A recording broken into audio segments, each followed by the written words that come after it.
इथे आपण दुधी भोपळ्याची भाजी बनवत आहोत. त्यासाठी मी ते जिरं, मोहरी, कढीपत्त्याची 4-5 पानं, एक कांदा, आलं लसणाची पेस्ट आणि थोडं वाटण आहे, हे फ्राय करून घेतलंय तेलामध्ये.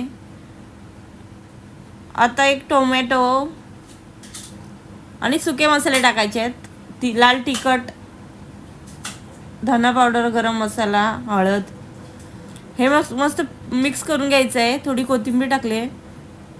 आता आपण दुधी भोपळा आणि चणा डाळ टाकली. आता मस्त तेल सुटेपर्यंत घालून घ्यायचं आहे.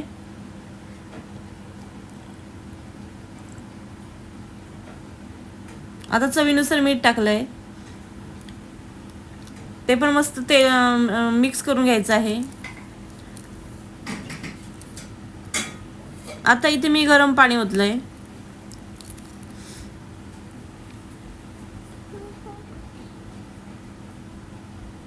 आणि कुकरला मीडियम टू लो गॅसवरती एकच शिट्टी करून घेतली.